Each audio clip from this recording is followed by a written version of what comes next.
that this is a very, very heart-wrenching, important decision that the school district has made, and we want to make sure that you hear us on the reasons why we make decisions, and that we give you opportunities to talk today and share your concerns and get some of those emotions out and have a good conversation today. My name's Lesley Rose. I'm the Director of Elementary, and this is Sherry Taylor. She's also a Director of Elementary Schools. We have 24 elementary schools in our district, and she and I kind of split the supervision of those 24. But when it comes to making big district decisions and decisions based on all 24 schools and 10,000 students, we see that as a team always. So today we're just going to, talk a little bit about kindergarten and the entrance. The purpose of our time this evening is to share the reasons behind the data that created the decision to make that change from September 15th to July 15th. To provide information about the early access option and actually talk about some other options that are out there. And then to answer and listen to concerns. And Debbie Cato from our office is here tonight to do some scribing. So we have somebody that's taking notes for us. We ask that you sign in. I don't think you guys got an opportunity. Oh, they're good. To sign in so that we can have a communication back to you. Because I guarantee you, there will be something that you ask and I'll say, I don't know. But I'll find it out, and I'll get it right back to you, and we'll do that through emails to start with, and if necessary, if it's a one-on-one, I just might call you, okay? So let's go into the data, and Sherry's going to walk us through this data. Hopefully you can see it okay. I'll get out of the way. This decision was certainly not made lightly, and I definitely want that to be understood. We knew that this would be a hard decision, so there was a lot of research put into it to make sure that we made the best decision for children. I want to share with you a little bit of the data and the research that was put in and considered when this decision was made. And I'll explain each slide. Some of you, if this is your first child coming into public school, you might not be aware. Beginning in 3rd grade, there's testing, statewide assessment. It's TCAP. And basically those tests allow us to see, is that child ready for the next grade? So for example, at the end of 3rd grade, they take an assessment in reading, writing, and math. The information that we get back from that allows us to see, does that child, and do all children, have the skill set that they need to be successful in 4th grade? We do the same thing at the end of 4th grade. We begin adding science and social studies beginning in 4th grade. So these tests are geared to help us know the readiness level and try to guess whether the child's going to be successful in future years. So this is some of the data that we have accumulated for students in the 3rd through 5th grade. So currently we're just talking about elementary age kids. In 2012 and 2013 school year, so a year ago, 566 kids were tested in the birth dates that were born in that window that we're currently talking about that has been changed from that July 15th to September 15th. So we tested in 3rd, 4th, and 5th grade last year 566 kids with those birthdays. 47% of them showed not ready to go into the next grade. Okay? 47% of the 566 kids in 3rd, 4th, and 5th grade that had July 15th through September 15th birthdays, based on TCAP, the statewide assessment, 47% of them were not ready to be successful in the next grade. Whereas you take all of the other months, outside of that July to September window, we tested 4,224 students. 29% of them showed not ready to go into the next grade. So when you see in the newspaper, you see it's always posted in the newspaper how the school district does on TCAP testing. And you see that so many kids, as a percent of children are proficient. This percent of children are proficient. This percent of children are not proficient, meaning they're not reading or doing math on grade level. They're not on grade level. That's what this 47% are not on grade level. Is that for this district? Yes, this That is is here. District 51. And you know, we'll have an opportunity, let me go through the 3 years of data and then we can ask questions. All of this data, we looked at District 51 longitudinal data, so throughout 3 years. So we didn't want to just base any decision based on one group of students or 1 year of testing. So everything that we did was a minimum of 3 years of research that we looked at. 2011 and 2012 school year, 586 students had birthdays within those windows. 41% of those students showed not ready to go on, versus 4,239 students, only 29% of those students showed not ready to go on. In 2010 to 2011, again, we tested 662 kids were tested in that window of birthdays. 48% were not ready to go on, versus 4,183 kids, 31% were not ready to go on. So based on TCAP data, one of the findings was a greater percentage of students with birthdays in that time frame were not as prepared to go on as students that are older, with birthdays that allow them to be older at the testing time. And really it doesn't come down to just the testing time, it's the learning time. Okay, so it begins back in August when we start teaching these children. Okay, let's go through all of the data and then we will go ahead and ask questions. And we can go back to that slide. Anything. Any slide you can say, go back to that first slide. Okay. For the next 2 slides, one of the things I want to help you understand is the distribution. So really, if you think about it in chunks, in 2-month chunks, population-wise, 16.6% are born every 2 months of the population.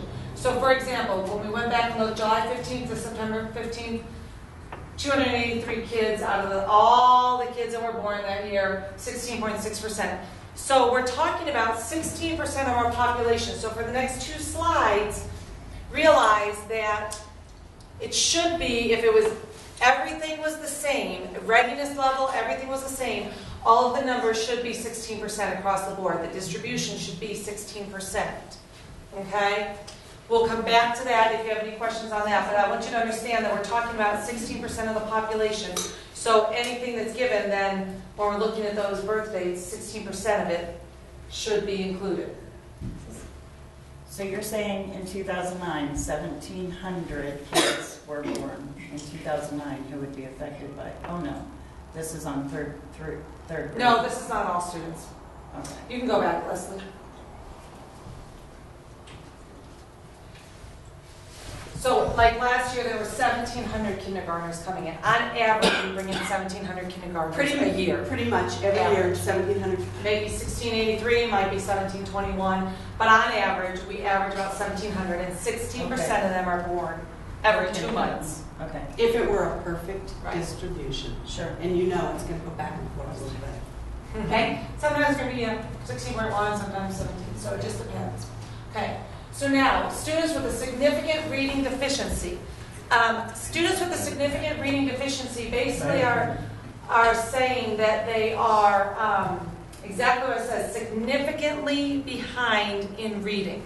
This is the first year that the state has had this accountability process where we have had to test every single child, kindergarten through 3rd grade, and based on the assessment, and it was more than just 1 day, 1 test. It was up to 3 tests for every child. In kindergarten, in 1st grade, in 2nd grade, and 3rd grade. Okay? Then there was what's called a cutoff point that the state set. And they said if they are below this cutoff point, for each depending upon the grade, the cutoff point was different. If they're below that, then they are considered a student with a significant reading deficiency. Okay? So, let's look at kindergarten this year, this fall. When we tested students across the district, across those 1,700 kids, okay, there were 291 students that qualified as having a significant reading deficiency. Okay? When we looked at the percent of those students who fell into this birthday window, it should be 16%, because only 16% of these kids, of the whole population, had birthdays in that window. So then logic would tell you that, okay, if 16% of all of our kindergartners had birthdays in those windows, then 60% of our significant reading deficiency students would fall in the birthdays in those windows. 30% of the 291 kids had birthdays in those windows. In first grade, 29% of the kids had birthdays in those 2 months. In second grade, 27%. In third grade, 31% of the 380 kids out of our 1,700 that are in third grade, 380 of them qualified, 31% of them came from that 2-month window. Okay, in a perfect world, it would have been, all of these numbers would have been 16%. So once again, we're seeing that kids that have those late birthdays have a tendency to struggle more in reading. Keep in mind, guys, that this does not mean that your child is one of these students. I have no idea. This is the big picture, which is what we had to look at to make a decision. Okay, and that's why towards the end we'll talk about the options, because every single child is different and every single child needs to be looked at individually. Okay? Looking at students who have been retained. This information is from kindergarten through 8th grade. Okay, so we went all the way through middle school.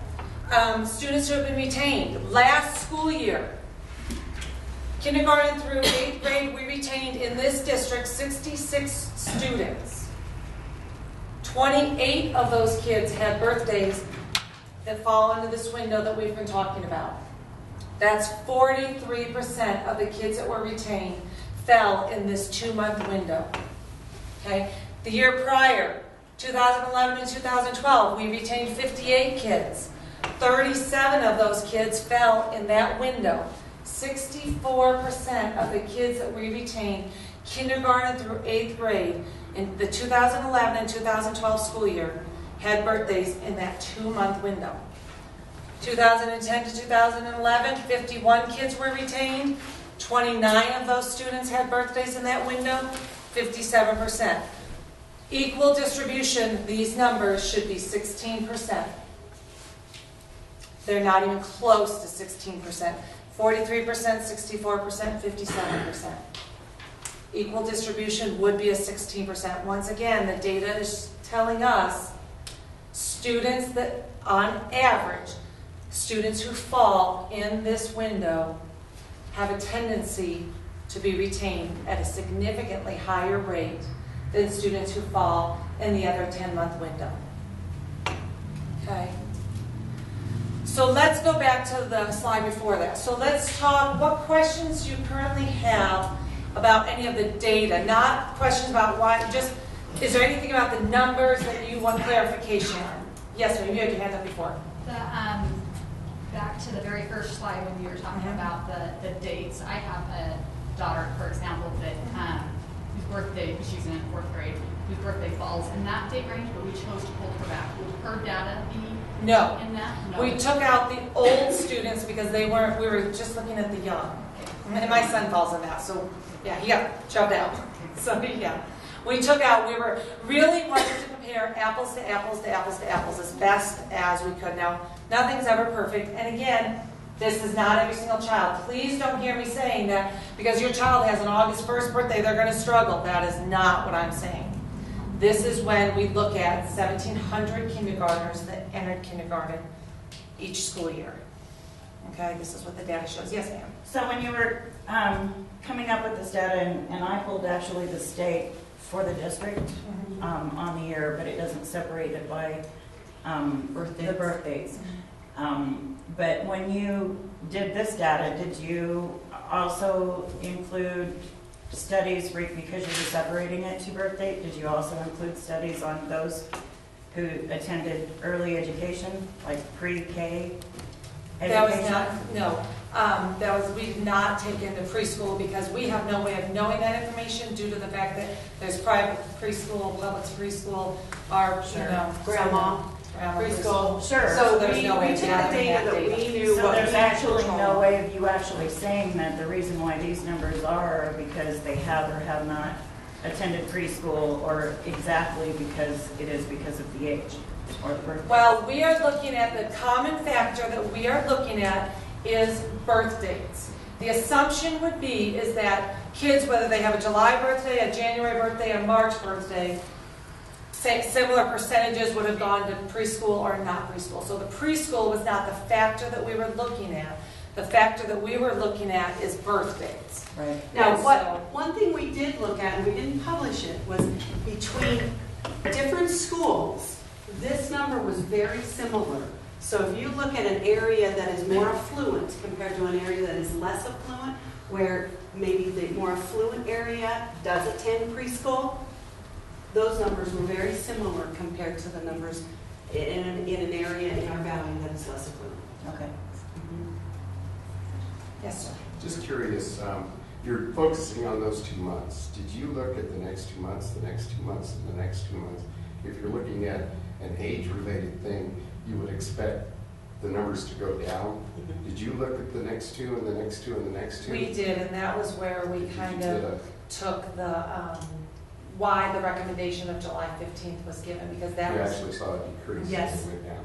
yes, that was kind of the tipping point, I guess you could call it. And there's somewhere we can look at that. We can, and that's where we have email, and so we can get any of We that. can provide you that. Absolutely. If our people can get it, we can get it to you. Anything they can get you, we can get you. Yes, ma'am. Is there a change like curriculum, number of teachers, number of aides last 2 years?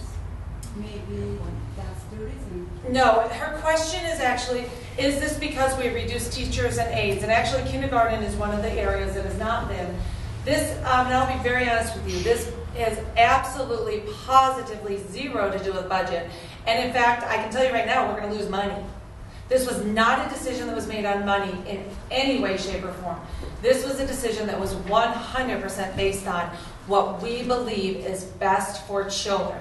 Because if you think about it, we're taking less students. We are getting funded for less next year. So it has nothing, there's no reason with money involved. It is, and actually I'll be very honest with you, and Mr. Williams as a school board member, money has never even, pro or con, has been a factor or a part of this discussion. But if you're wondering if the percentages have changed because of Maybe you changed. because funding in the past, no. Not because of funding, I mean because Just you changed change. it. Yeah. You know, we didn't reduce kindergarten teachers over the last 3 years. We did not reduce kindergarten assistants, aides in the last 3 years. Kindergarten has been pretty much our sacred cow. We don't give up on kindergarten. We want the best for kids, their first teachers. Yes, sir. So why the 15th? Pardon? Why the 15th, 16th instead of the first of the month? Is there any specific scientific reason? Nope, there was not a scientific reason. A date had to be selected, and to be honest with you, it went from, we're currently July 15th, and we kind of did it in chunks from September 15th, and we did it in month chunks from there. And so then we looked at what 1 month, but at what point, like what we were talking about with him, where's the tipping point? And that 2 month mark was kind of the tipping point. And so 2 months from the current, which is September 15th.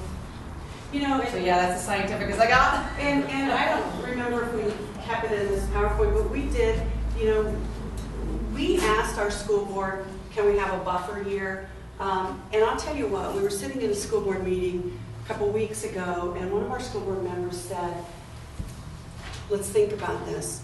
If we do a buffer year, a year that maybe we move to August 15th instead, and then move till July 15th the next year, or just even wait 1 year. We are putting a critical decision, making a critical decision for 250 kids, for 200 kids that may struggle for the next 12 years. If we make this decision now, it's going to be heart-wrenching for families and for some kids who think they're going to school. Heart-wrenching, and we know that. Sherry has her own personal story about that 17 years ago. But we owe it to all our kids to not have those 250 kids, or 150 out of them, struggle for the next 12 years so they can attend college when they're 18, not 17. So they're driving at the same time as their peers, so that they have that chance to be at the middle or top of their class, instead of always trying to climb up that side of the mountain and slide down, climb up in first grade and slide down. Just like Sherry said, it's not all kids. We know that. Yes, ma'am? What about the kids that are going to be held back, that are the smartest in their class right now? Well, we're going to talk about what options we have for you. Yeah. Because there are options. Because there are Every child options. needs to be looked at individually. Yes, sir. Because the number that you pointed out, and I don't remember which slide, I wrote down 20 kids who were severely deficient. Significantly. Was it here? A reading deficiency? No. Yeah. The ones that were held back. Yeah, it's here. So Oh, there's I'm 200 sorry. Yeah, so there's 250 kids that are impacted by that, only 10% of them are held back. Not 150, not 100, 10%. 90% of the kids are fine, 10% are not.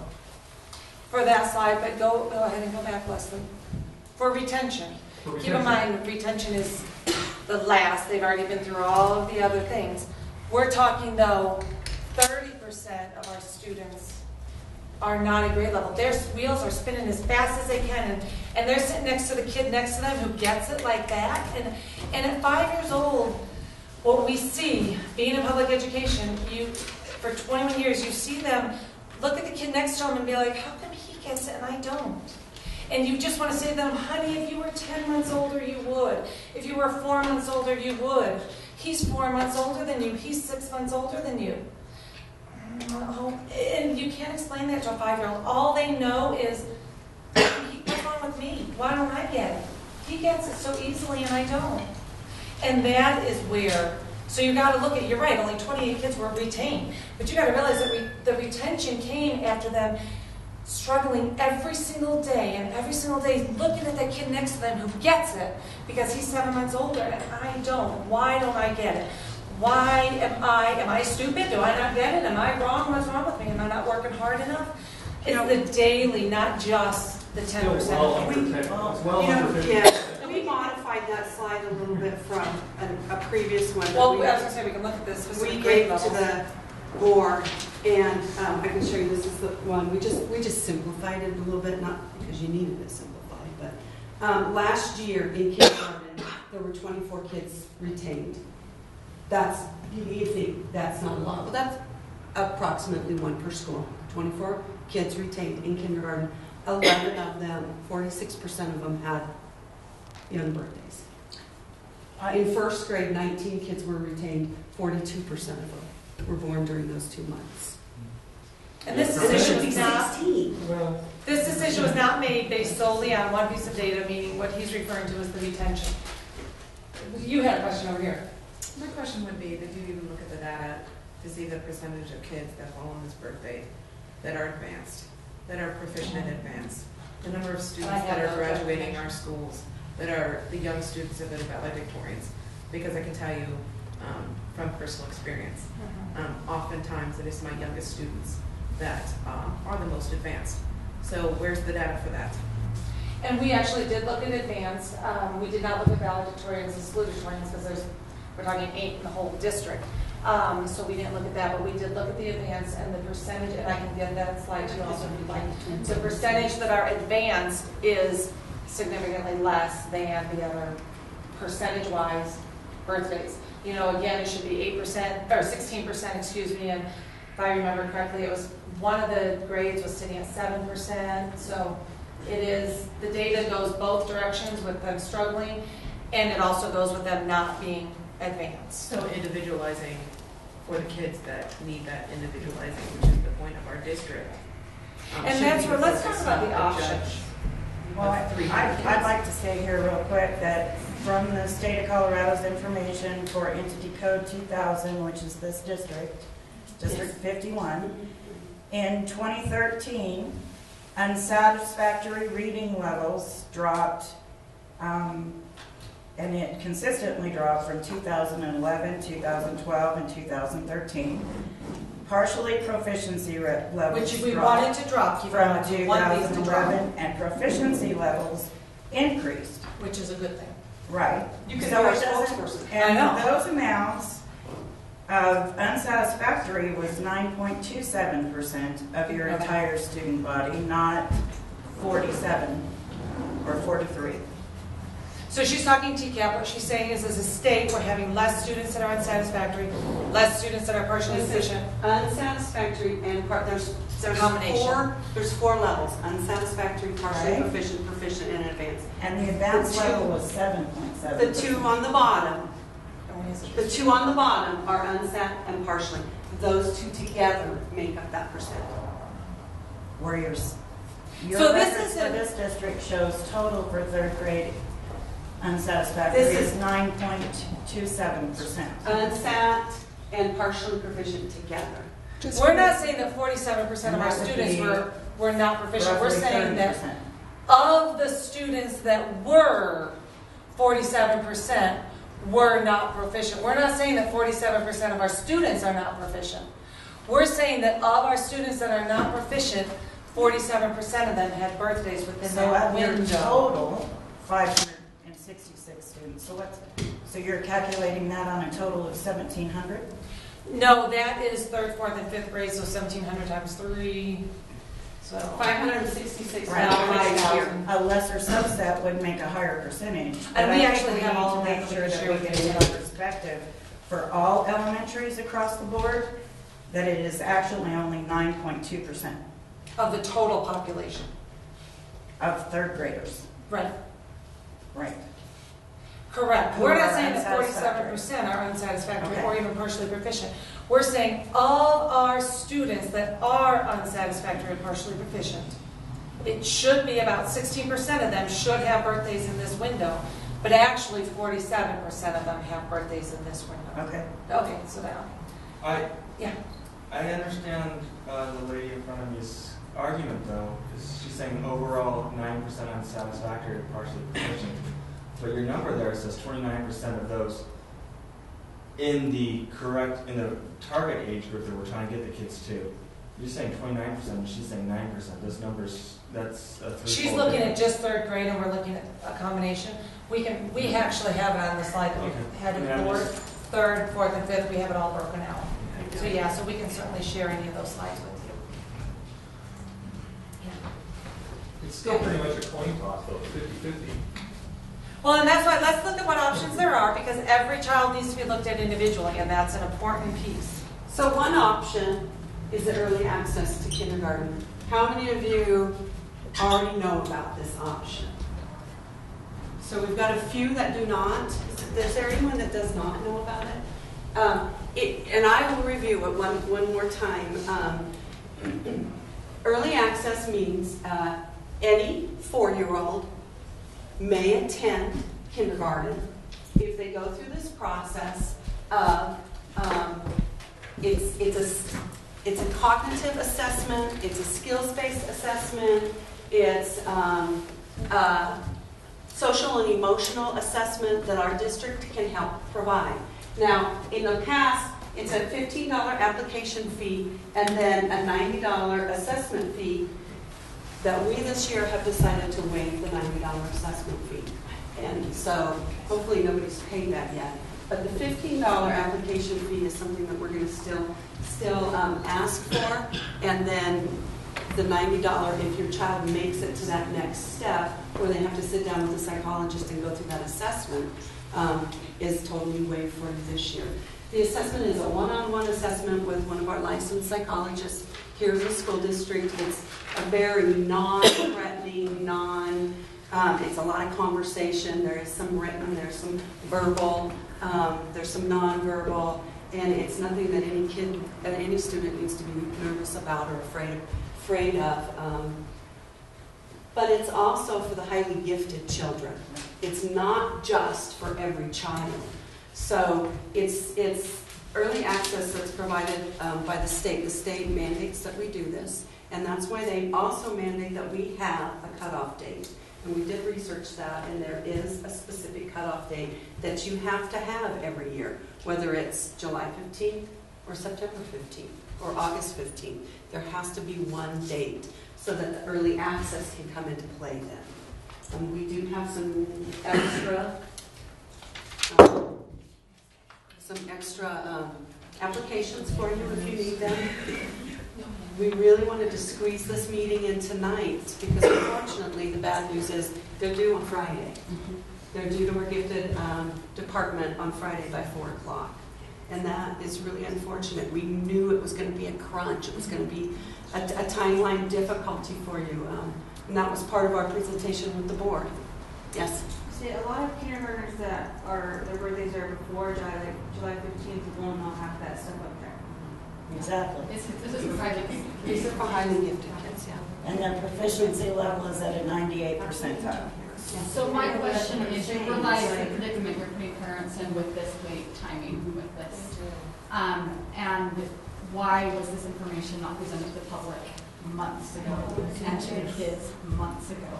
When we knew, when you had this information, I mean, why is this decision being made right now when we have so little time to make decisions for our kids and to let them know that they're not going to go to kindergarten this year?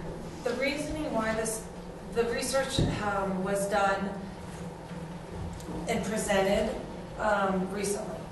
The original proposal was exactly what you're saying, is to give it a year to have everybody kind of have the information and be prepared. When the data was looked at, it was so strong that on the norm, children who have those birthdays struggle. That the decision was made not to put any child through that. Our goal is to set children up for success. And we believe that there's about 250 kids that have those birthdays. And so we're setting up 250 kids for up to 250, within that range, for 12 years, 13 years, including kindergarten, of a little bit just hardship. And so the decision was made because we strongly believe this is what's best for children. And if we strongly believe that this is what's best for children, then we cannot let another 250 kids, we cannot say that we're not going to do what's best for them today. Every single day we owe it to our kids to do what's best for them. And we do have some other guests in here this evening. One of them is Rick Green, who's a kindergarten teacher out at Shellady, and some other spatterings of kindergarten teachers and first grade teachers. If you wanted to say anything, you're welcome to. We appreciate your time tonight. And a couple other options, though. One of the options is District 51 preschool. If your child is in the District 51 preschool right now, you do have seniority, and you will be granted back into that preschool. No questions asked. That's one thing. Another thing is, and I'm going to say this because it's out there and people are talking about it, and I'm not going to cover it up. But the truth is, we do have some option schools.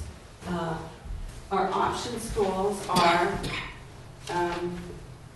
Independence Academy, and They're going by your dad. Yeah, I was just going to get there. You're right. Juniper Ridge has not decided yet if I'm sorry. Independence Academy is going by our date. I should have said that out loud to everyone. July 15th. July 15th. They maybe haven't changed their website, but their board did make the their decision. board did make the decision. Juniper Ridge has not made a decision yet. Mesa Valley Vision is going to be July 15th. Also, we just heard from their board this evening. And Caprock is staying with the September 15th date. Applications are all due tomorrow. Exactly. Yeah. And the tuition fees are $300 a month? That's for full day. Kindergarten. They also have that. So this data that you're saying, this study that came out new, it's actually not new. It's been done. They've had these studies for over 10 years. Off and on, several people, several different entities have done these kind of studies because it's been on their parents' minds for decades. Excuse me. So, in what I have read in all of these studies that I could find, is there's not really a definitive date that is good or bad. It all depends on the child and the system.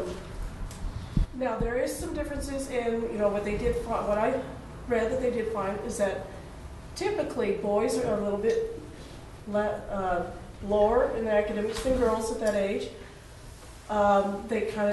So there's a little bit of struggling. And by the 4th grade, things are starting to even out. Excuse me. But by my 8th grade, there are no academic differences at all. In all the studies I read. And our data didn't show that. Our data showed that Well, they your still data struggled was by 8th incomplete, grade. obviously.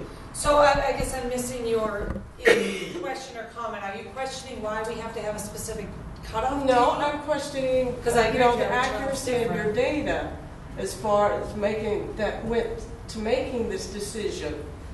Because, all the research that I've looked at has not said a definitive date, one way or another. And I've looked at states and at schools that have been ranked the highest, the best schools, and those that have been looked at the worst schools. And there is no difference in the dates. Some are early, some are late. Some are the same, and it doesn't matter. So it's not the date. It's the districts and the parents that make the difference. And any teacher will tell you that it's not them that's going to make the biggest difference. It's going to be the parents and the parents' involvement. Absolutely. So, No, absolutely, and I think you're absolutely correct. This policy has been in place since 1987 and has never been looked at. Keep in mind that throughout those years, obviously, the academic standards have significantly changed. Basically, really what used to be taught and expected to know in 2nd grade is now what is taught and expected to know in 1st grade. What is taught and expected to know in 1st grade is now taught and expected to know in kindergarten. Your kindergartner the expectation is that they will not just leave knowing the numbers and letters and basic words, sight words, they are readers. You used to not be in 1987 when you entered kindergartner, you were not expected to be a reader until the end of 1st grade. You now, in 2014, are expected to be a full-blown reader, leaving kindergartner, reader and writer. And the dexterity that it requires for a student to write is hard, absolutely. And you're right, it's harder for boys than it is for girls. And so due to the expectations of, and I don't even want to limit it to just our state, this is nationally. The expectations across the nation are just continuing to increase, and we want our kids to be competitive internationally. And so therefore, as a nation, we are raising the level of expectation, but yet we haven't looked at the child, and we're expecting having higher expectations at the same age, which is unrealistic. And again, it hasn't been looked at since 1987. And not many policies go that long without being looked at and revised. And so that's why it was looked at, because it was definitely time to be looked at and change. But I agree with you, there's not a definite date, and we talked about that earlier. There's not a definite date. If there was, we'd go with what was the definite date that was recommended. It was just, we had to do it based continuation on of my some data. research, I looked at different states. In California, state, not just this, in Colorado, it's dictated, you don't have to be in 6th It's grade local. by, it's to the local districts. California, it's a state law that you can. Many states are state. And that's one of the Other good things places, about other Colorado. places, though, that, they vary from, when I've seen it, they vary from June 1st to December 31st. Absolutely. And there's these schools that they go later, and they're rated an excellent school. They have good students, and then there are those that go early, and they're rated an awful school. So you can't just say, well, this data clearly shows, which it does not clearly show anything. And our point is not to make better schools. Our point of making this change is to support children and to help children Then why individually. didn't we get the backing of the parents? Go with the parents of these kindergartners you're excluding this year and talk with them if you wanted to get better children, help the children of your district. So I at some point got to speak up, because it's not these folks that made the decision. Right, I it was the understand. Board of Education that made the decision, and I'm on the Board of Education. And it was a suggestion by one of the board members about a month and a half ago. We asked data to be collected. Data was presented from this district. We were a little bit squirmy about, do you make it immediately effective, or do you make it effective in a year and give everybody some time to get used to it? And my bet is everybody in this room has a kid that's caught this year. And the discussion on the board was, if it's good for kids to put that date back to July 15th, considering the calendar we're on now, particularly, it can't be good next year, but not be good this year. And so we were swayed with that decision. It was a unanimous vote. So the good folks in front of you are trying to implement it. I think they support it. They did the data for us. But I came tonight because I was one of the unanimous 5 that made the decision, and I decided I needed to come talk to you and hear from you. And I'm not educated like these folks are about data and why and where, but that's the truth of the decision. We didn't do it for any other reason except if it's good in 2015, why isn't it good in 2014? And I got kids that are 16 months apart. I have a daughter that's the youngest one who's August 13th. I kind of understand what parents go through that anyway. Can I ask a This question? gentleman over here has Can had his you hand clarify up. something that I maybe didn't hear part right? Did you say a student should be able to leave right by the time they enter kindergarten? No, By the it's time they leave by the time they finish And kindergarten. then, like, just out of curiosity too, how many,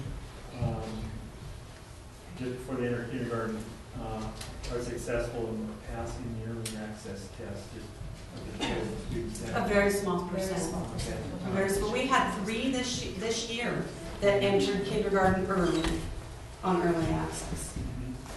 And keep in mind, sometimes it's not just the academics that hold children back from entering. Sometimes it is that social, emotional, because there's a lot of factors that go into a child's success. It's not just academics. Sir, can I respectfully ask you? Oh, you don't have to be respectful. Well, hold on, let's go ahead, because we have some people that have had their hands up for some time, so I will honor that. Yes? I just want to ask you a quick question. If I were to do an option school, as you're suggesting for my daughter, am I going to then have a problem if I try to transfer her in first grade in District 51? First of all, we're not suggesting that. Oh, I Okay. can. Okay. We're talking about the elephant in the Because room. it's next year, and I tried to transfer her from Cap Rock if she were to draw the lottery to first grade at District 51. Sure. Am I going to have trouble because she's 2 weeks after the cutoff? No, Based on the cutoff, no.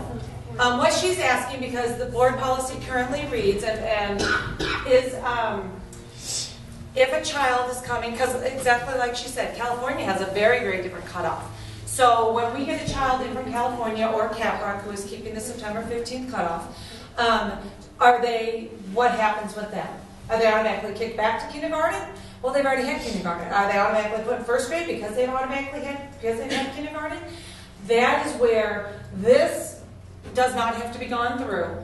That will be, and I can tell you what, and we're going to set up very clear processes for that, but probably the process will look like we will give, is it a daughter that you have? So let's say her daughter. She comes into school, they will give her just a real quick assessment to see where she's at reading-wise, math-wise, writing-wise, and they will spend a few minutes with her and say, you know what, she's ready to go. If she's going to be successful in first grade, she's ready to go. she's It going will to not first grade. be nearly as rigorous of a process. But can I guarantee that she's going to be ready? No. Well, okay. Because if she's not, we're not going to set her up. Why don't you just do that for all the 250 kindergartners? Exactly. Exactly. If it's gonna be an easy process. Going into first grade, I'm sorry, I should have clarified that. Kindergarten, it's the same thing. This is the process to come into kindergarten. Which is intentionally Because we are required to have a deadline. For 4 And- No, And this is the deadline. And this is the deadline. And this is the only process that we're allowed. No, this is in for kids who have kindergarten. gone through a year of schooling somewhere else. Yes. I support this wholeheartedly. I want you to know. I think this is great for the kids in the district. My question is, because the board is making this decision so late in the game, and you realize you are, why are you not in this first year allowing for some allowances for these kids that already, I just don't understand that. And it's not It's just not next year. And I will tell you my story. My son has been in the total preschool now for 2 years. He has a speech delay. I have 2 kids that have struggled in school because of speech delays. I understand what's behind all this. I get it. But we have worked our tails off. We work with these private speech therapists in addition to the speech therapist he works with at TOE. And I have worked with him every day after school for the last 6 months telling him, this is so you'll be ready for kindergarten. And now I have to go back on my word and say, you can't go to kindergarten It's not okay. It's not okay. And I have lived it. And I have been in tears. I have spent, and you do know, I shouldn't say you don't know. Moms know how many hours you have spent sleepless nights stressing about this. We stress about everything with our children. I lived exactly what every single one of you are living. And I lived it 15 years ago now, right? Actually, mine was later. I can tell you mine was later. I have a child who very tall. My husband's 6'4", so we're all my kids are very tall. He's tall. He's a good kid. He's well behaved. He's ready. He's going. We've got a backpack. See that yellow bus? You get on that bus. I'm like, okay, you got to make sure that you practice eating politely so that you can eat in the cafeteria. You're all okay. We're ready to go. We're ready to go. We're ready to go. Oh, we're not going because it was changed.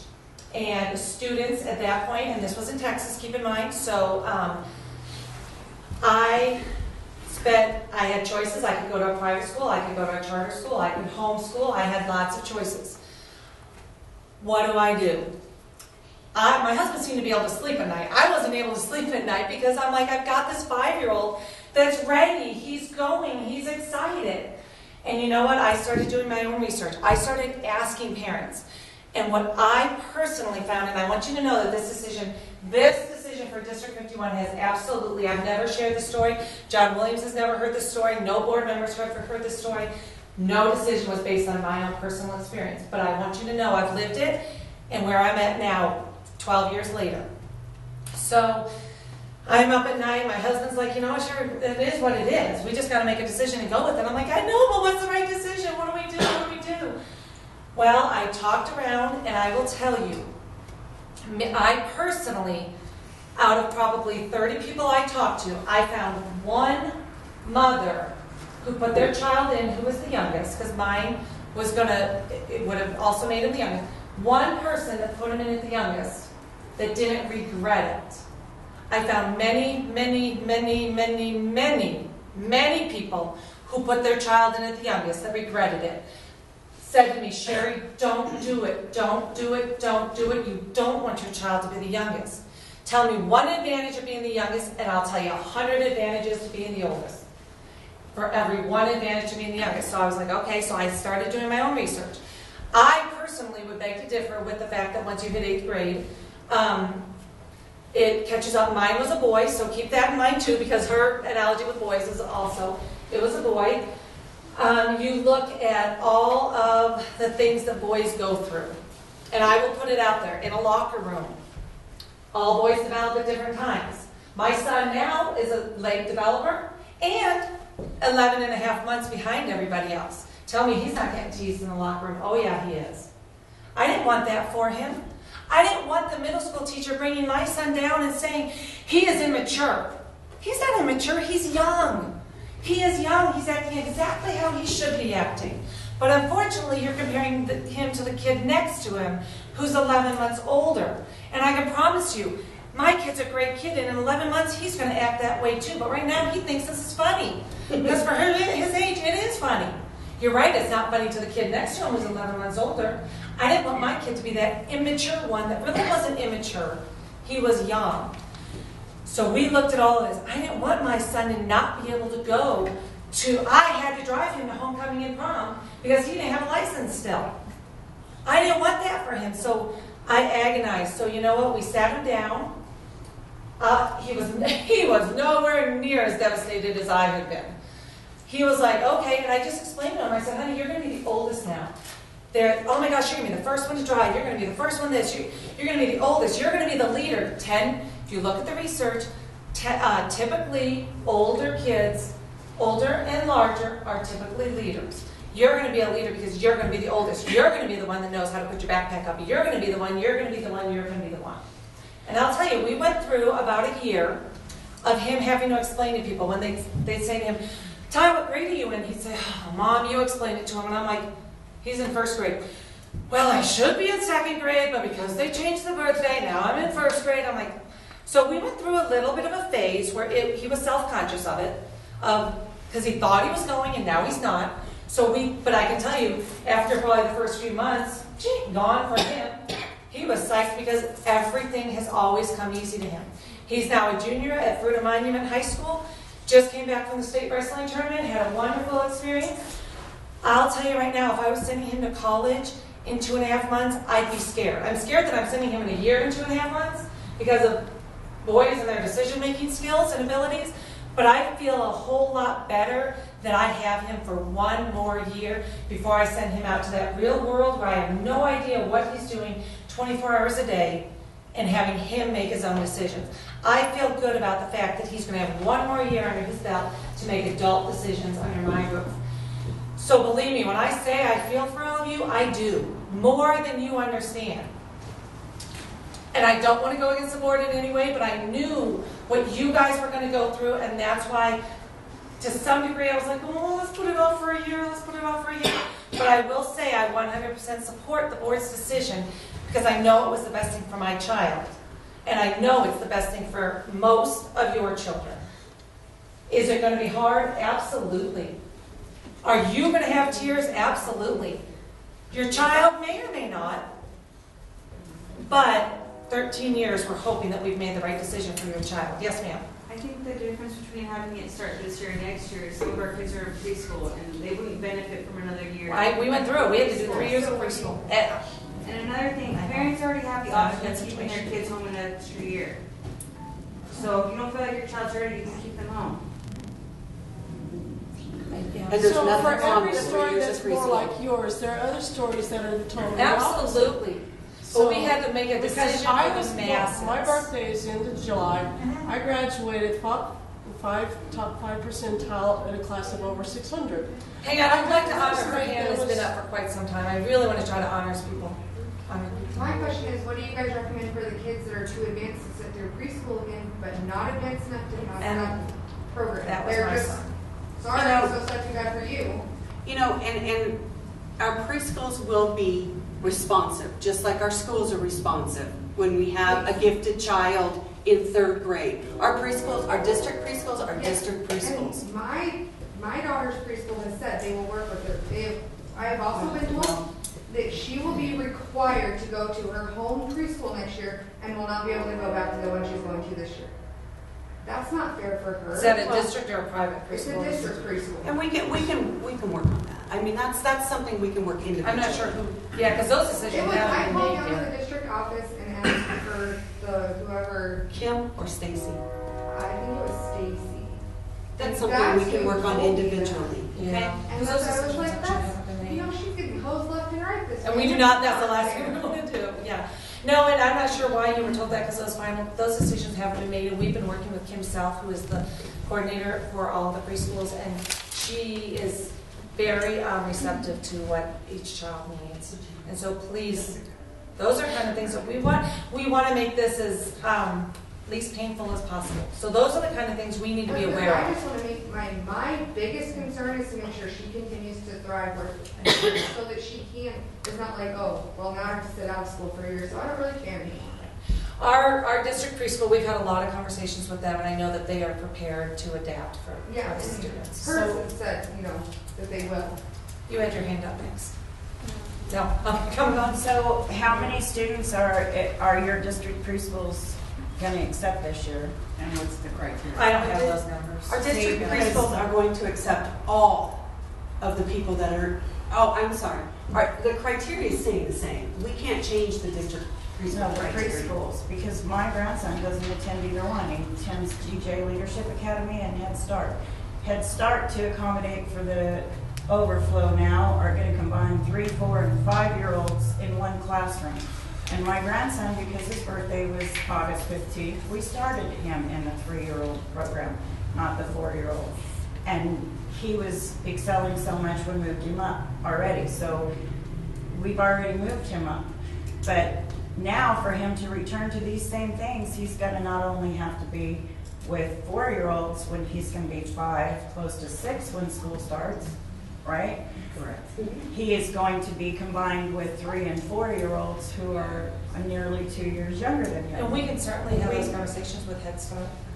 And you're basing this on, my biggest thing is I understand totally about the social differences and the academic achievement, but assess them on entry for kindergarten.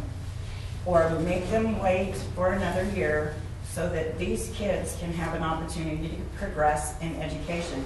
Because really what you've got right now, it's going to cost anywhere from $4,000 to $8,000 for alternative schoolings if we can't get into the district. If you're Or in returning Star, to the same you have a very good programs. chance of getting into the district. So we're looking at, and I mean, he can count 1 to 10 in Spanish and English. He does. I mean, he's very likely to pass. The thing of it is he's been looking forward to attending school all year. Like you, we have been working extremely hard on this. And to tell that little boy you got a test on an Excel level, and if you don't achieve 98% and fail, you can't go. So right there, he's already failed in education. That's wrong. That's wrong. You need to make it And our hope is exactly accessible. what you just said. You've had to work so hard to get him ready. We don't want him to have to spend his whole life doing that. Right. And that's what We happens. don't want him to. But in We this want him lap to be over of a successful year with the and- programs available, that's most likely going to Well, happen. and that's where I agree with you, that we need to work probably with Head Start and any other entities that would be willing to work with us to help them understand. We've kind of got this in To make sure that we're differentiating for those these kids that are in their 3rd year of preschool. I don't want to forget about you. No, I'm just like, you have 5-year-olds that are not even ready for this. When mine was a month behind, well, from the day it was August 22nd, I just don't You're see- absolutely right. I just don't see There are parents. 6-year-olds who aren't ready for it. But No, it is a big risk. Because somebody just said it's for kids. all right, we have a message. Yes. Why 2 to 3 years of preschool and not to a kindergarten this year? Why they have to stay back? Rick, you want to read your letter? Sure. This is 2 years of kindergarten. This is a good way to think about that. I presented to the board when they just, let's see. I had planned to read this letter to the board prior to the discussion coming up because I've been frustrated, okay? And to go along with Sherry, I have a September 29th birthday. I started at 4 in another school district, another state. I fit that mold. The best thing you can do is offer your child more time to be at the top instead of struggling all along trying to keep up. But what I'm going to share is I'm talking. So why don't you tell you guys what you do for a living? I thought I kind of introduced him, but I teach kindergarten. Okay. So I'll read this. Sorry about that. Read to the board. And I'll just read it as I presented it to them instead of cutting in and out. I come before you tonight as a teacher and an advocate of young children. I have 2 issues to bring before you tonight, and on that basically, one will cost nothing and the other will require creative thinking and funding on your part. Over 30 years ago, I started my career in education and teaching kindergarten, and I've slowly seen the change over the years, and not necessarily the best for all children. We're all concerned about the achievement of students, but there are some issues that need to be addressed from the beginning of their experiences with our schools. Ironically, the first issue is the start date in our district for kindergartners. I would have presented this last board meeting, but I was supposed to attend a PTO meeting. I was happy to hear that you discussed this at the last board meeting. I was part of a small group who testified to the state legislature to change the start date of kindergarten from December 31st to its current date in October. At the time, we tried to get the legislature to move the date to July 1st so that all children in the state would be 5 before entering kindergarten. I'm asking you tonight to consider moving the district start date to either June 1st or July 1st. This would be a firm date so that parents would have a consistent date to rely on. The curriculum we teach today is the curriculum you received in first grade when you went to school. With our calendar starting earlier, we have more and more children who are 4 years of age who are not developmentally ready for the rigor that they have to go through. This year, 42% of my children knew less than 10 lowercase or uppercase letters when they entered kindergarten. Under the READ Act, which is the thing that they were talking about, every one of those children is considered at risk. Kindergarten is no longer about socialization skills, being introduced to letters, books, and having nap time, cookies, and milk. I understand that the district will lose some money for the first year that this will be implemented, and some parents will be disappointed, but their child will not be able to attend the next year. But children need time because of what is being asked of them.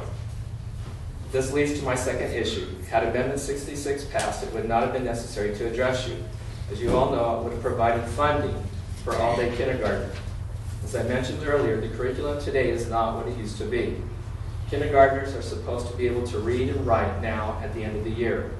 When kindergarten was about introducing concepts and not mastering them, 3-hour programs were appropriated. Today, most of the kindergarten teachers in the district are being asked to do a full-day curriculum in 2.5 hours. Programs and innovative ideas that were available to us are designed for all-day programs. Each day, kindergarten teachers have to assess how they're going to juggle their time with their students. They're constantly trying to figure out, if I teach this concept a little longer, what am I going to take away from some other part of the day?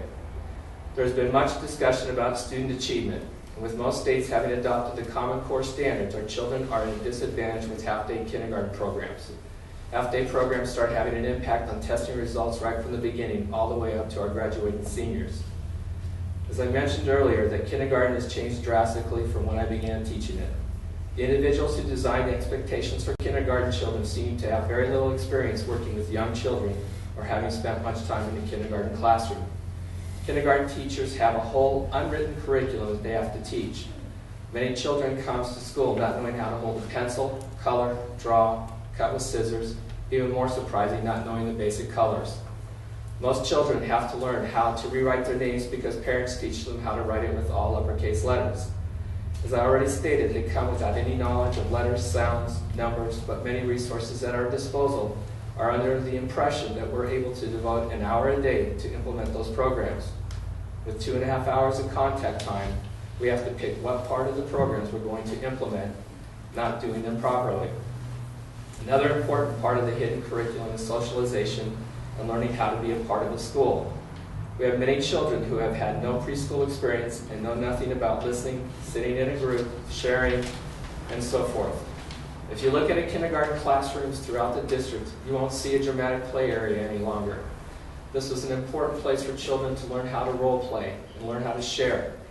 With all the demands placed on us academically, we spend very little time working on socializing, and in some schools it's starting to show up in the upper grades. Most of us have had to stop having snack time and recess, which were both times for socializing. Several years ago, I was part of a committee that explored our district allowing schools to implement all-day kindergarten. We knew then the importance and the need for this to happen for our young children. Unfortunately, the funding the state was going to furnish the school districts was the first thing that was pulled when the financial crisis occurred. It saddens me each day to see what we are doing to young children, especially if they're not developmentally ready for the rigor of today's curriculum. How sad it is that we're labeling them at risk immediately because they don't know 10 letters. 2.5 hours is not enough time for them to be young children and learn all the things they need to. If we really want to make significant changes to improve our test scores, we as a district need to find the means to start our children off with the best possible start they can get. I urge you to visit kindergarten classrooms and see how things have changed from when you might have been in kindergarten. I'm assuming from being up there that you turned out all right with your curriculums you experienced, but think for a moment what it would have been like for you to be under the pressure that our young children are under today. How would you have felt if you had to master 25 sight words as a 5-year-old? The bare minimum that we need at each school is one full-day program to allow those children who are the neediest more time to develop. And I hope that we can come up with some creative ways that we might be able to fund this. Thank you. You know, I've had numerous discussions, I've talked with the board and things like that. I understand your frustrations, but the thing that you can give them is time and have them be on the top and not be that struggling child. You know, and I shared with the board, I had a conversation with a parent about 3 weeks ago, and I had to tell that parent their child I felt wasn't developmentally ready to go on to first grade.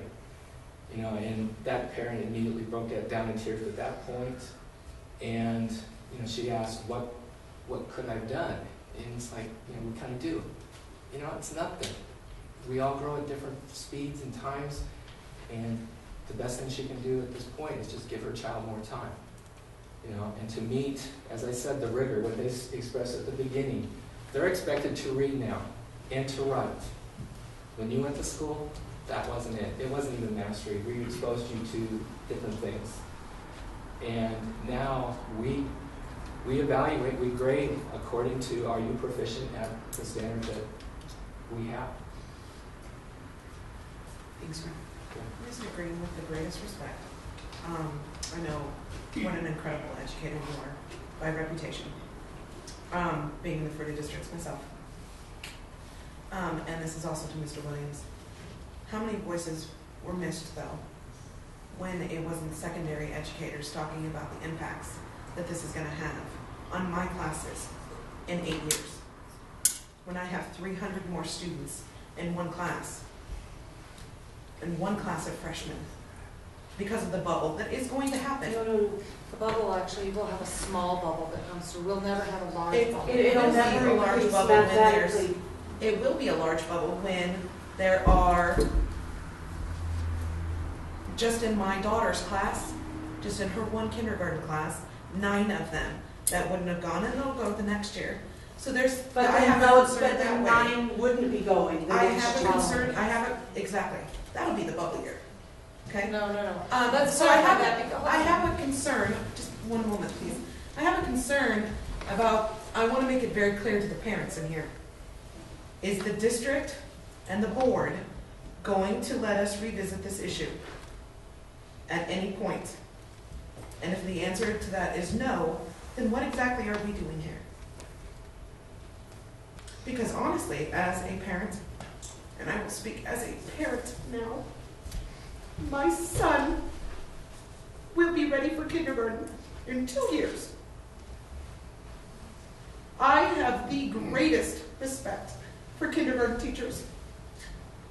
And you know, Mr. Green, in 10 minutes of talking to a child, 15 minutes, a half an hour spending with a child, whether they can go to kindergarten.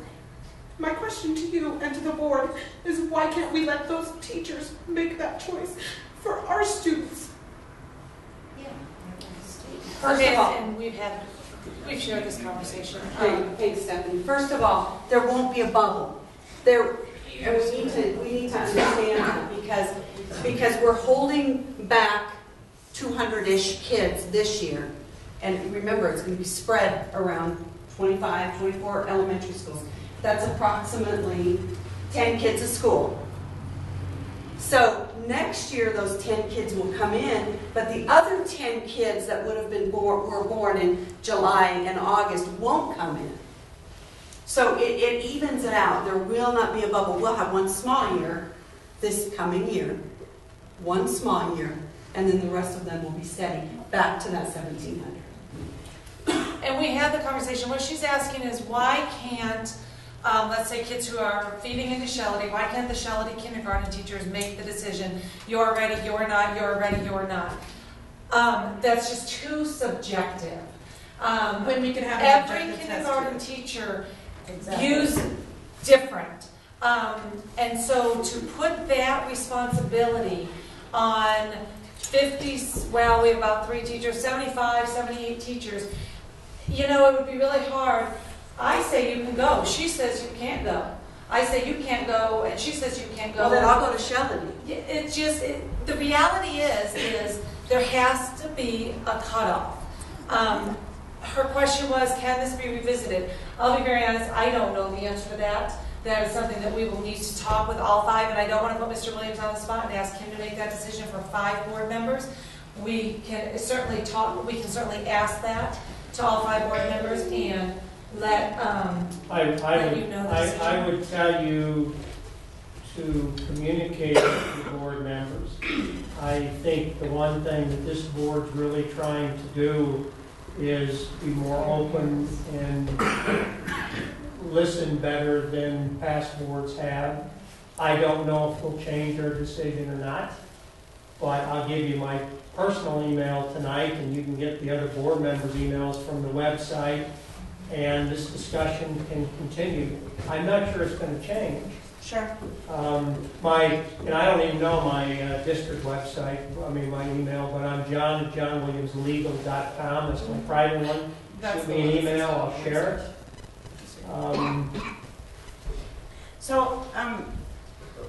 Leave the date at July 15th, but give kids a chance to assess. Because isn't it improving your ratings if they can meet the social and academic level, just not at a gifted child?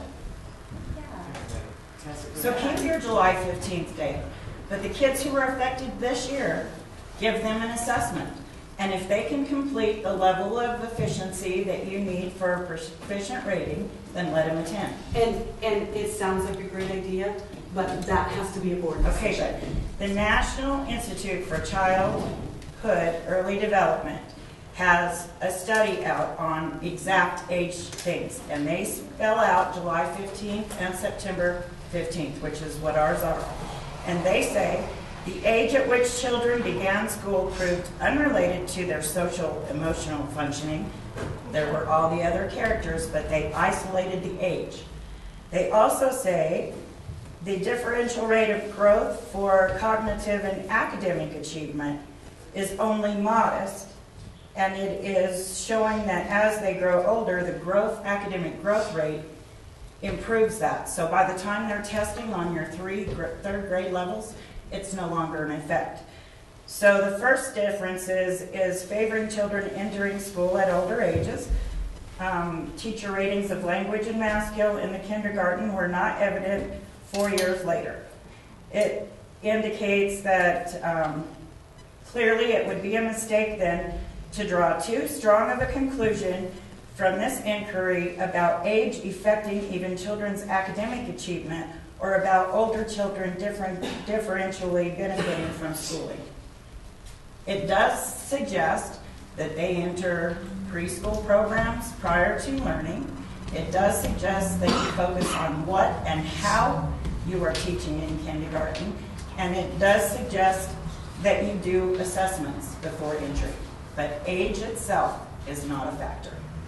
And that's the National Institute for Childhood Development. And actually, I must have talked to you at some point on the phone because I pulled that same, because you shared that information with me, and so I pulled that up. And I think that a little bit of that is being taken out of context, and so if anybody would like for us to get you this data, I read through the whole thing, and there is additional information in there that we probably need to share instead of just taking some pieces out of context. And so if you'd like any of us to share that again, we have your website, so we certainly can. However, the requirement, the state requires a cutoff date. Every child is different. We're required to do a cutoff date based on the data from District 51 and based on the rigor of expectation for students. The suggestion, it was proposed that we move it to a July 15th cutoff. And so, yes, sir. Then, Mr. Williams, I do request that the board consider a variance for this year to allow the parents that have prepared their kids in a timely manner. My son was born 19 hours past the deadline. Thank you. 19 hours. We prepared him for this. Because he couldn't go to preschool again under last year's guidelines, and I knew that. I've seen kids affected by that. Yeah, you're exactly right. I support our educators here. And now I'm faced with this. Yeah. I'll take that to board. I came here tonight to listen. I didn't think this would be and I thought this would be a meeting with a lot of we knew this would be difficult. Yeah, I've already emailed you my opinion on this. Actually, I emailed all the board members earlier. But the main thing is, if we allow a variance for this year, to allow those that might fall into the exception to the rule this year, and we can accept it for subsequent years. And I think I've heard multiple other people say the same thing. Let us have a variance other than the very overly rigorous method for selecting only the gifted children. We don't want to set them up for failure. Okay, so I want to be really clear. I'm not sure it's going to change anything, but I'll communicate this to the board, number one. Number two, I want to be clear that we thought about the difference between 2014 and 2015, and we couldn't escape the logic that if it was good or better for kids in 215. It's got to be better for kids in 214. And it was going to cause some individual strife, but that really resonated with the board. It wasn't thoughtless. But the difference is you're not giving these children a chance. An alternative. Yeah, there's no alternative. My son is the top of his preschool, the smartest kid. He's 4 days now after this deadline. He's going to be held back. It's not fair. I told him tonight. He broke down crying because he doesn't get to go on with his friends. Not fair. You have to allow a chance for kids to be prepared for it, to be held back. I guarantee that every parent in here, at least for the past year, maybe longer, depends, has been preparing their child to going through, okay, do you know your sounds, do you know your letters, can you write your letters? We've all been doing that, so because we know, most of us have other children in school, we know what kindergarten is going to be. So we've been preparing them to get into kindergarten, and all of a sudden this is slammed up into us and say, no, they're not going. Okay, well, I understand. You got to make a decision. I'm okay with it. But, we as parents did not get any input. We did not get to talk about. All of a sudden the decision was made. You didn't take into account how each child can or cannot, because it just because you say it's this way, the data says, doesn't mean every child is that way. I think that's a given, and with what we've talked about, it wouldn't be the same for every child in 2015 either, but we needed a cutoff date, and we think that July 15th is better for kids. So once again, I don't know if I received your email, and I'll give you a better email address when I look through that. I've got a response from the majority of the board members, so I know at least most got the email. So I'm denser than most of them about open emails, though. So, but I'll let the board know what the comments were here and send emails. Yeah. Yes, ma'am. What about a variance for the deadline to apply for the assessment? Yeah. I mean, we've gotten this news last week. Yeah. We have this meeting today, and now you're telling us that we have basically a day. By 5 o'clock on Friday. We did talk about that, and in order to, we're going to keep that deadline. In order to schedule all of the assessments, she has to have it all together and put together in a neat package to send to the state within 30 days of February 28th. So it's April 1st. So there's a state deadline as to when we have to give them all of the information as to how many have applied, how many qualified to do the psych assessment, all of that, and the names of the students that are coming into our district under early access. We have to report that to the state, and their deadline is April 1st. So for us to have the ability to get all of the students tested, there has to be a deadline. And so it's kind of that domino, unfortunately. It is. And then I have a question about this particular application. My child, I'm a stay-at-home parent. My child doesn't do preschool. I work with her. We don't do daycare. We don't have a structured school. Yeah, she does go to classes every so often. How am I going to get that caregiver form filled out? There is a teacher. This includes adults that have worked with your child in a structured group setting. Preschool, child care provider, religious school teacher. If your child has never participated in any of the structured group activities with other of his or her age, please give the teacher referral form to a friend or a neighbor who has seen your child at play and with other children that has regularly interacted with him or her. So let me ask now, in relation to that, how is that going to play into someone that their child does go to preschool and gets that form in? Are they looked at the same? Absolutely. Absolutely. This is just the first initial screening. Right. But your teachers do have to submit it on their own, and so one of my questions was, is there a possibility? In my case, they're doing conferences right now, and they're not going to have. They're worried about whether or not they're going to have time. So, can we get an extension on that? I was gonna call Heather today, actually. Yes, and I would give Heather the call. And that's part of this whole process, and that's why we have to have the deadline. So then Heather can call either you and say, we still don't have the preschool teachers, or Okay. Heather Can call the preschool teacher and say, we need that. And so that's Okay. all part of what we've got to get done, so yes. So who, You have who this needs in by one of these? Friday. Who would like one? Preschool board, or we'll tell you. Yeah, And I'm just just that thinking answer about tomorrow. tomorrow when I do Cabra. Did you have a question or comment? She needed a form, I think. Well, how do you interact with these kids that are going to be 3 years in preschool? What if they start misbehaving? What if they get bored? And that's on something there? we're gonna, any preschool that is willing to work with us to help them to understand. I know our district preschools already have begun thinking about how are we gonna differentiate for these kids who this is their 3rd year of preschool. Like, and my daughter wouldn't go to her homeschool. She went to Ravens school because that's where she originally got placed, so I kept her there this year. No, should I transfer her to her homeschool so she can get something different? And I can or- tell you, we're gonna try, keep I her cannot there? guarantee, but we're gonna try to like honor what works best for you and your daughter. If you wanna keep her at the school you're at, we will try very hard to honor that. If you wanna get her to her home preschool, we're gonna try to honor that. I mean, I'm just wondering Never if that's going to guarantee. be like a change for her, because, she's expecting to go to kindergarten, not to change a new class, And so maybe that's where you would want to change her. And that's where our preschool, we're going to really work closely with the parents that fall into this window to at least, as little as possible, make it slightly better.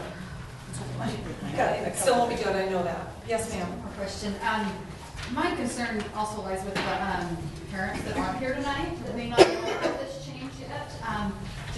I was surprised when I put up a thing on Facebook a week ago about my frustrations with this, of how many parents were affected that had not seen any notification from the district or found out about it.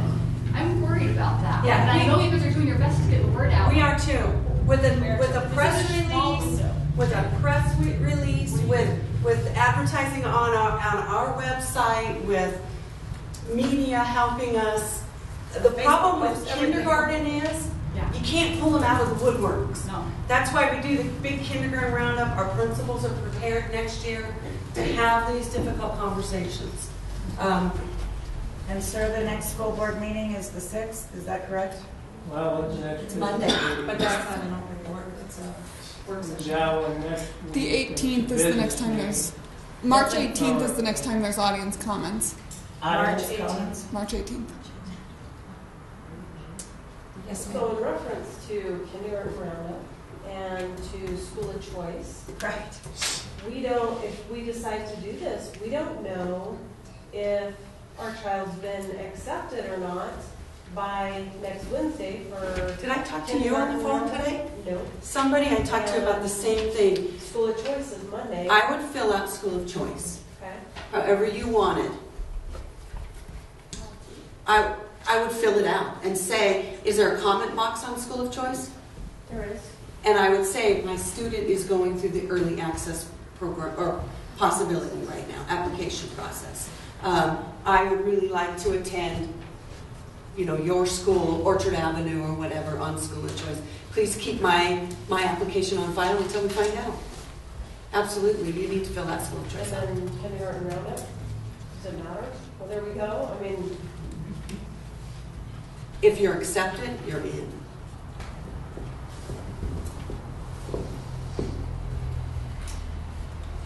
Yes, sir.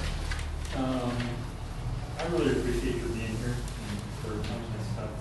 It helped me to understand, I guess, a lot. So, but I'm looking at this form right now. I don't know if I should fill it out or not. Does a student have to be able to write first and last name or just first name? First name is what is kind of the, we try to just give you an idea as to even if you want to consider it. And so on this very last slide, I believe it's just first name, but Okay. before I tell you that, I don't I'm know. looking at this form. Right name. I'm looking First at the name. form, and there's like a teacher referral form. We give that to the teacher. Give that to like if there's a preschool teacher or a church teacher, That's just separate forms on the back of where your child. And you can print all of these off the website and they're all separate. So, Or you can, yeah. Can they send that form in separately? Yes. They do?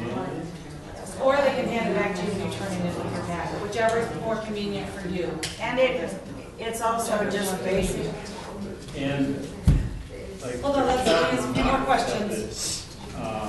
Then the question is, well, what to do next? Is there like a phone number to talk to Yes. people that would be Good question. best on how to decide how to proceed with an individual child?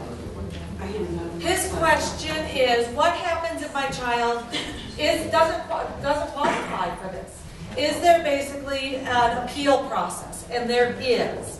There is an appeal process, and you will on the district website. That will be handed to the parent as they go through the Not process. necessarily an appeal process, but just how to proceed. Who do we talk to? That will be, once you begin that application, then Heather Baskin who is the director of I this handed you program. this right here, Oh, yeah. and it's the bottom phone number. It says Gifted and Talented Early Access. So And she then what will if we guide don't you. apply? What if we don't get this back in 2 days? You won't get back in But 2 we still days. want to talk to somebody. Who should we talk to? I would say on this, if you still have additional questions, I would call that middle, which is Lesley in my office, elementary office. Elementary. Yeah, office? do we And have- what's your name? Sherry, Did I give you one? Heather is the one that you talk to as Gifted and I Talented. won't steal it then. He has it. It's right on it. That's the elementary office. Yep. But is the appeal process just strictly for this program, right? For early access. Right. And there's other requirements on here besides these? Isn't that true? Because there's math and stuff that's not listed on these basic requirements? It's all listed on this. These are just an idea. This Oh, isn't okay. the requirements. She had a question. So when are they gonna do the testing? Can they do it like in May when they're? No, the testing has to happen in the month of March. If I was known this in October, I would have been more on top of this, and I would have had it prepared. I understand. And I don't, because this is just a slap in the face. I have no alternatives. I mean, you guys are just like. Well, and I can tell you, we had that conversation, and Heather Baskin is who is really oversees this process. We had that exact conversation today, and I can tell you, parents, you can coach your kid to do every single one of these things. That doesn't mean they're going to qualify, because are they emotionally, socially, developmentally ready? So I see what you're saying, that academically you haven't prepared her. You know what, if you feel like she is still prepared, it will come through. It's more of a innate GT versus a prepared. In public education, we have kids that are hard workers, what we call overachievers, and they work very, very hard and outscore the majority of the kids. And we also have kids that are GT, naturally gifted, and outscore the majority of kids. And so there's all types of kids. Truly, if your child's GT, don't feel like you should have already prepared her. Well, they made it sound like they really had to be gifted to be able to do this. To qualify for And this, you do. That's just a lot. You do to qualify for this. Cap Rock and stuff, we have to choose, if I would have known this, I would have been more in Cap Rock and figured this all out. I mean, you really need to give us another year. On Cap Rock, fill out the application. Oh, I and turn did. it in. It's done. Because they're on a lottery basis anyways. And actually, honestly, even the district program, the new Emerson, fill out your applications and get them in because they're on a lottery basis. But that's the same criteria.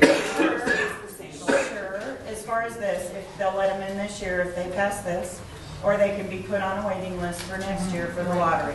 So do it anyway. And I'm gonna have 2 kids at 2 different schools. And my husband works in the oil field, he's gone 20 days Because out of of the week. free school. So, yeah, so, I mean. So those are the ones, honestly, and I can't guarantee anything, but give us a call and we'll see. We'll try to make it as painless as possible. We sure appreciate your time tonight. I think we may have had one more question or comment. Just on the same question, because she's ready. I know she can write her first name, last name. She knows phone numbers, and she can contact 100. But when she says first time, just let's say you, and then for that next month, you say that the $90. And she's shy. And then you would say, no, she's not really emotional. That's yeah, of course. We can, she's different.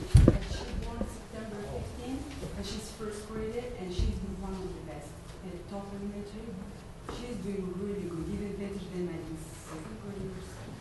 So But she's shy, so only because of she's shy. And so she might not do that social. And it will be difficult, but we do have good people who sit down and work with children that age all the time. It's not like Mr. Larson sitting behind you working with her. That's a big scary guy. She's fine with her teacher, she goes to her school, she's fine with my neighbors and friends and kids. But first time, she gets shy, she's not gonna answer it. So you would say that Just not emotional and ready? Is that correct? And that's where, that's why we don't give that test, because we're not used to trying, that's not our forte, is to make kids comfortable on a first time. The people that are used to working with children who, every child they come across is the first meeting, so they are more in tune to that and understand that a little bit better. And, I would say if you're considering it, It's worth a shot.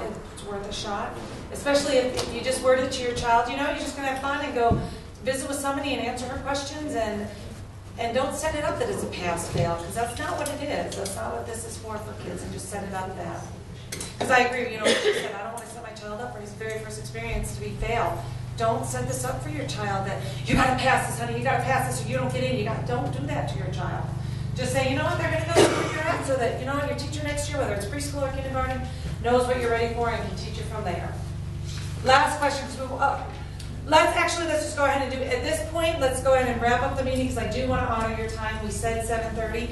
If you have additional questions and want to speak to any one of us individually, we will stay here and visit with you. Please call our office, call any of these numbers. And I am being very serious when I say, if your child struggles with this decision, and I am not kidding, they are welcome to come and talk to my son who lived this, and he can help it. In a kid's term, I am more than willing to have my son come and talk to your child, because my son, and just talk on a kid level about how exciting it is to be the oldest, and how you get one more school, lots of recess, because when you go to kindergarten, you don't really even get much recess, and you got to sit and behave yourself, and word it in a positive way. I know that this is hard, but I can tell you, you as the parent or as the guardian of your child need to think about how you present it to your child to make it as least painful for them. As painful as it is for you, you need to take that pain off your child and present it in as positive of a way as you can if the decision is that you're not going to do one of the options or an alternative or something like that. Thank you for your time. Thanks so much. And your honest and open comments. Nice to meet you today.